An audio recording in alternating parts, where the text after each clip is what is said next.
ಆತ್ಮೀಯ H16 news ಅರ್ಥಾತ್ ಹೇ ಸಿದ್ದರಾಮಯ್ಯಗೆ ಸ್ವಾಗತ. ನಾವು ನಿಮ್ಮವ MI ಅಥವಾ ಮಲ್ಲಪ್ಪ ಜೋತವರ. ಆತ್ಮೀಯರೇ, ಇದೇನಿದು ಮತ್ತು ಸಂಪುಟ ಚರ್ಚೆ 20ನೇ ತಾರೀಕಿಗೆ ಮುಂದೋಗಿದೆ. ಅದಕ್ಕೆ ಕಾರಣ ಕೊಡ್ತಾ ಇದ್ದಾರೆ, ಏನೋ ಆರಾಮಿರಲಿಲ್ಲ ನಮ್ಮ ಖರ್ಗೆ ಅವರ ಮಗನಿಗೆ ಅಂತೇನೋ ಬೆಂಗಳೂರಿಗೆ ಬಂದಿದ್ದಾರೆ. ಮತ್ತು 20 ತಾರೀಕು ನಾವು ಚರ್ಚೆ ಮಾಡ್ತೀವಿ. ಮಾಡಿ ಚರ್ಚೆ ಮಾಡಲಿ, ದಿನ ಮುಂದೆ ಹೋದಷ್ಟು ಸಮಸ್ಯೆ ಅಂತ ಏನು ಸಾಣದಾಗುವುದಿಲ್ಲ, ದೊಡ್ಡದಾಗ್ತಾ ಹೋಗ್ತಾ ಇರ್ತದೆ. ಅದೇನಾಗಲಿ ಈಗಂತೆ ಅನಿವಾರ್ಯದ ಸಂಪುಟ ರಚನೆ ಮಾಡುವಂಥದ್ದು ಕಾರಣ ಇಷ್ಟ. ಈಗಾಗಲೇ BJP ಮತ್ತು JDS ಒಂದಾಗಿ ಈ ಮುಂದಿನ ದಿನಗಳಲ್ಲಿ ಫೀಲ್ಡ್ ಇಳಿದೆಲ್ಲ ಸಾಧ್ಯತೆಗಳು ಹೆಚ್ಚಾಗಿದ್ದಾವೆ. ಇಂಥ ಸಂದರ್ಭದಲ್ಲೇ ಕೆಲವೊಂದಿಷ್ಟು ಸ್ವಯಂಕೃತ ಅಪರಾಧಗಳನ್ರಿ, ತಪ್ಪುಗಳನ್ರಿ DK ಅವರು ಒಂದಿಷ್ಟು ಏನೋ ಗಡಬಡಿ ಮಾಡೋದ್ರಿಂದ ಆಗಿರ್ಬೋದು, ಮತ್ತೇನೋ ಆಗಿರ್ಬೋದು, ತಮ್ಮ ಡಾಮಿನೆನ್ಸಿ ಒಂದು ಸರ್ಕಾರದಲ್ಲಿ ಇರಲಿ ಅನ್ನೋಂಥದ್ದಾಗಿರ್ಬೋದು. ಆದರೆ ಇದನ್ನು ಹಿರಿಯರು ಎಷ್ಟು ಮಟ್ಟಿಗೆ ಒಪ್ತಾರೋ ಅನ್ನೋದು ಸಹಿತ ಅಷ್ಟ ಮುಖ್ಯ ಅದ. ಯಾಕಂದರೆ ಅದರಲ್ಲೂ ಸಿದ್ದರಾಮಯ್ಯನವರಂತೂ ರಿಟೈರ್ ಆಗಿಲ್ಲ, ಅವರಂತೆ ಪೂರ್ತಿಯಾಗಿ ಇನ್ನೂ ರಾಜಕೀಯದಲ್ಲಿದ್ದಾರೆ. ನಾ ಇನ್ನೂ ರಾಜಕೀಯದಲ್ಲಿ ಇರ್ತೀನಪ್ಪ ಅಂದಿದ್ದಾರೆ. ಮತ್ತು ಅದರಲ್ಲೂ ರಾಜ್ಯ ರಾಜಕೀಯದ ಮೇಲೆ ನಾನು ಅದಕ್ಕೆ ಕರೆದು ಕೂತಿದ್ದೀನಪ್ಪ ಅನ್ನೋಂಥ ಮಾತನ್ನು ಮೆಸೇಜನ್ನು ಕೊಟ್ಟಿದ್ದಾರೆ. ಒಟ್ಟಿನಲ್ಲಿ DK ಅವರು CM ಮಾಡಿದ್ದು ಒಂದು ನಿಮಗೆ ಮಾಡಿದ ಉಪಕಾರ ಅನ್ನುವಂಥ ಮನೋಸ್ಥಿತಿಯೊಳಗೆ ಅವರಿದ್ದಾರೆ. ಹೀಗಾಗಿ DK ಅವರಿಗೂ ಸಹಿತ ಇಲ್ಲೊಂದು ಭಾಳ ಗಮನಿಸ್ಬೇಕಾಗಿದ್ದೇನಪ್ಪ ಅಂತಂದ್ರೆ, ಅವರಿಂದ ಈ ಸದ್ಯ 2 ವರ್ಷಗಳಲ್ಲೇ ಜನಪ್ರಿಯ ಕಾರ್ಯಕ್ರಮ ಹಾಕ್ಕೊಂಡು ಗೆಲ್ಲೇಬೇಕಂತ ಅನಿವಾರ್ಯತೆ ಅವ್ರ ಮುಂದೆ. ಯಾಕಂದ್ರೆ ಸೋದ್ರೆ ಆ ಸೋಲಿನ ಪೆಟ್ಟು ಇವ್ರಿಗೆ ಬೀಳುವಂಥದ್ದು. ಈಗಾಗಲೇ ಸಿದ್ದರಾಮಯ್ಯರಷ್ಟು ಗಂಭೀರ ಅಲ್ಲ DK ಅವರು ಅನ್ನುವಂಥ, DK ಅವರು ಹಿಂದೆ ಜನರನ್ನು ದೂರ ಸರಿಸ್ತಾ ಇದ್ದಾರೆ ಅನ್ನೋಂಥ ಮಾತುಗಳು ಇವೆಲ್ಲರೂ ಅಲ್ಲೆಲ್ಲ ಕೇಳಿ ಬರ್ತಾ ಇದ್ದಾವೆ. ಇದರಿಂದಾಗಿ ಸಹಜವಾಗಿ ಸಿದ್ದರಾಮಯ್ಯನವರಿಗೆ ಒಂದಿಷ್ಟು ಬೆಲೆ ಹೆಚ್ಚಾಗ್ತಾ ಇದೆ, ಸಹಜದ.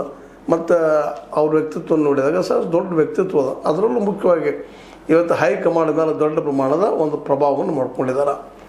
ಅದರಲ್ಲೂ ರಾಹುಲ್ ಗಾಂಧಿ ಅವ್ರ ಮೇಲಾಗಿರ್ಬೋದು, ಸೋನಿಯಾ ಗಾಂಧಿ ಅವ್ರ ಮೇಲಾಗಿರ್ಬೋದು. ಯಾಕಂದ್ರೆ ನೀವು ಹೇಳಿದ್ರೆ ನಾವು ಬಿಟ್ಟು ಕೊಟ್ಟಿವಿ ಅಂತ ಹೇಳುವ ಮೂಲಕ ಸಹಜವಾಗಿ ಕಾಂಗ್ರೆಸ್ ಹೈಕಮಾಂಡ್ ಇವತ್ತು DK ಅವ್ರಿಗಿಂತಲೂ ಹೆಚ್ಚಿಗೆ ಈ ಸಿದ್ದರಾಮಯ್ಯ ಕಡೆ ಒಲವುದು. ಹೀಗಾಗಿ ಸ್ವತಂತ್ರವಾದ ಮೀಡಿಯಾಗೆ ಬೇಕಾಗಿರುವುದು ಸ್ವತಂತ್ರ ಧ್ವನಿ.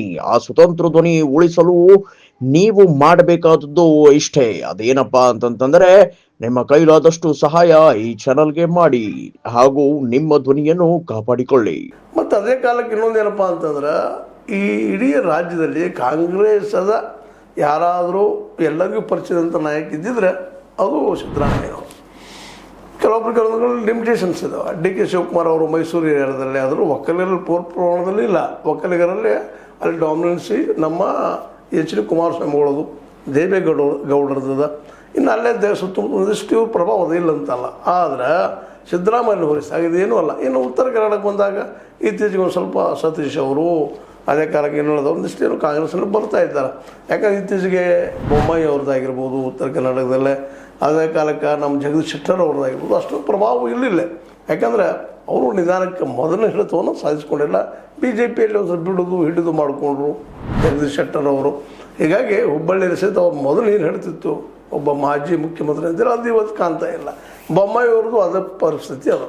ಹೀಗಾಗಿ ಯಾಕಂದರೆ ಅವ್ರ ಮಗನ ಸೋಲಿಸಿದ್ರು ನೋಡಿದ್ದೀವಿ. ಈಗಾಗಲೇ ಉತ್ತರ ಕನ್ನಡದಲ್ಲಿ ಈಗ ಸತೀಶ್ ಅವ್ರು ಹಿಡಿತ ಹೆಚ್ಚದ. ಬಟ್ ಇಲ್ಲಿಯ ಮೇಲ್ಜಾತಿಯ ಜನ ಅಥವಾ ಲಿಂಗಾಯತ್ ಡಾಮಿನೆನ್ಸಿ ಏರಿಯಾದಲ್ಲೇ ಅವ್ರು ಎಷ್ಟು ಮಟ್ಟಿಗೆ ಪ್ರಭಾವಿ ಆಗ್ತಾವ್ರು ಅಂತ. ಬೆಳಗಾವಿ ಜಿಲ್ಲೆಯಲ್ಲಿ ಪ್ರಭಾವಿ ಆಗಿದ್ದಾರೆ ಸತೀಶ್ ಅವರು. ಆದರೆ ಇನ್ನೂ ಜಿಲ್ಲೆಗಳು ಎಷ್ಟು ಮಟ್ಟಿಗೆ ಆಗ್ಬೋದು ಅನ್ನೋಂಥದ್ದು. ಬಟ್ ಅವರ ಒಂದು ಏನು ಮೌನವಾಗಿ ನಮ್ಮ ಕೆಲಸ ಮಾಡ್ತಾ ಹೋಗ್ತಾ ಇರ್ತಾರೆ, ಅದು ಪ್ರಭಾವಿ ಇದೆ ಅನ್ನೋದು 2 ಮಾತಿಲ್ಲ. ಎಲ್ಲ ನೆಲೆಗಟ್ಟಿನಲ್ಲೇ ಇವರೊಂದು ಏರಿಯಾದಲ್ಲಿ ಸೀಮಿತರಾಗಿದ್ದಾರೆ.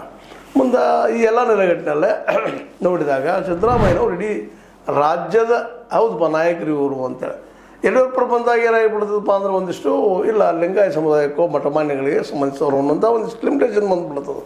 ಬಟ್ ಇಲ್ಲಿ ಇವ್ರದ್ದು ಏನದಪ್ಪ ಅಂದ್ರೆ, ಈ ರಾಜ್ಯದ ಹಿಂದುಳಿದ, ದಲಿತ ಮತ್ತು ಅದೇ ಕಾಲಕ್ಕೆ ಆದಿವಾಸಿ ಮತ್ತು ಇವನ್ ಮೈನಾರಿಟಿ ಇವ್ರನ್ನೆಲ್ಲರನ್ನೂ ತಮ್ಮ ತೆಕ್ಕೆಗೆ ತೆಗೆದುಕೊಳ್ಳುವಲ್ಲೇ, ಅವರಲ್ಲಿ ವಿಶ್ವಾಸ ಮೂಡಿಸುವಲ್ಲೇ ಸಿದ್ದರಾಮಯ್ಯರು ಯಶಸ್ವಿಯಾಗಿದ್ದಾರೆ.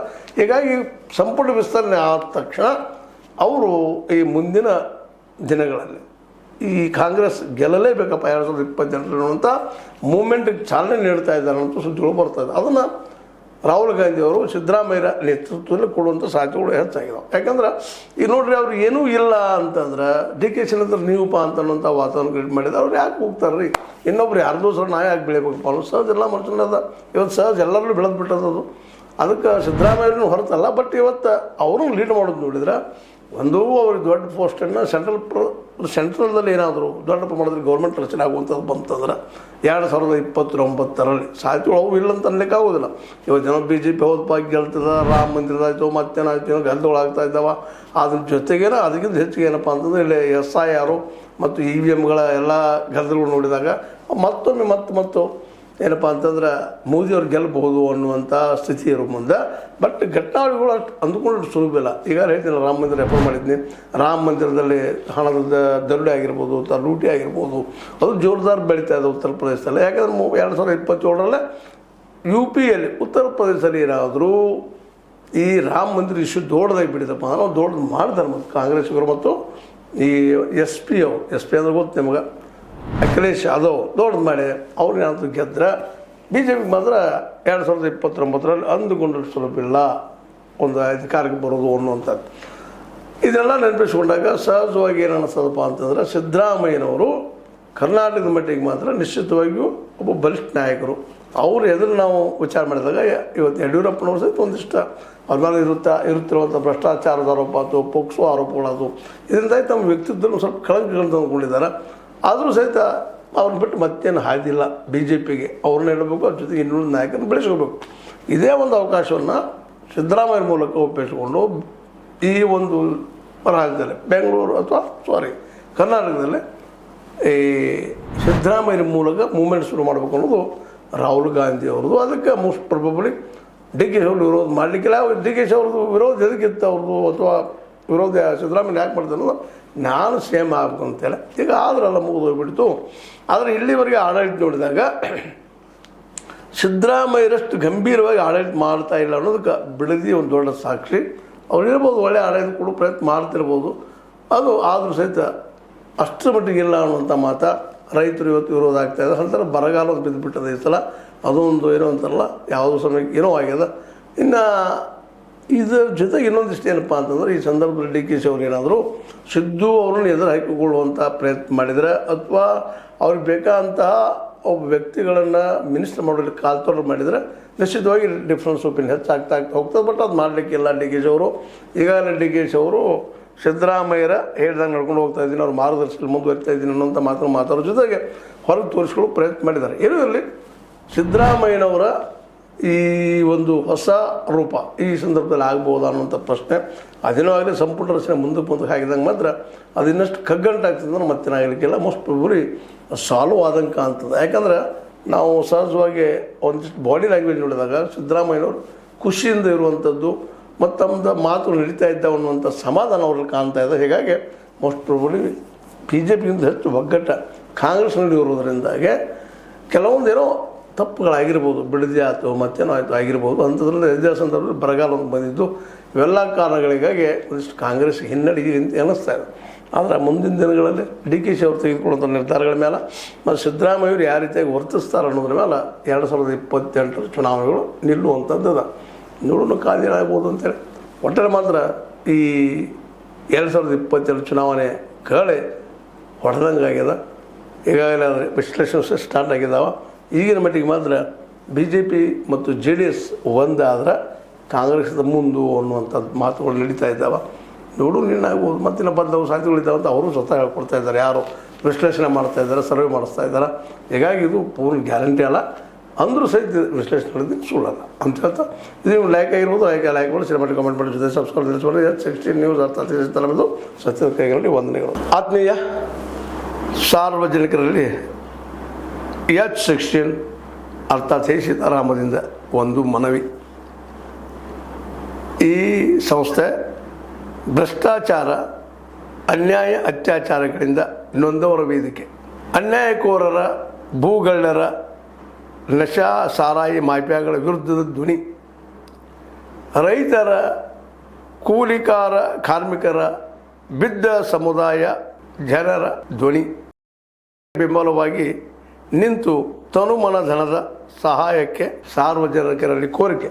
ದಾನದ ಸಹಾಯ ನೀಡಿ ಸ್ವಾತಂತ್ರ್ಯ ಪತ್ರಿಕೋದ್ಯಮ ಉಳಿಸಿ ಬೆಳೆಸಿ. ವಂದನೆಗಳು. ತಮ್ಮನ್ನೇ ನಂಬಿರುವ ಮಲ್ಲಪ್ಪ ಇ ಜೋತಾವರ್. ಈ ಕೆಳಗಿನ QR ಸ್ಕ್ಯಾನ್ ಮಾಡಿ ಅಥವಾ ಈ ನಂಬರ್ ಅಂದರೆ 7411402405ಗೆ ಇಲ್ಲ 9686864852ಗೆ ನೀವು ಫೋನ್ಪೇ ಮಾಡಿ, ಪೇಟಿಎಮ್ ಮಾಡಿ ಅಥವಾ ಇನ್ನಾವುದೇ ಮಾಧ್ಯಮದಿಂದ ಗೂಗಲ್ ಮೂಲಕ ಸಹಾಯ ಮಾಡಿ ಈ ಪ್ರಾಮಾಣಿಕ ಪತ್ರಿಕೋದ್ಯಮವನ್ನು ಉಳಿಸಿ ಅಂತ ಮತ್ತೊಮ್ಮೆ ಮನವಿ. ವಂದನೆಗಳು.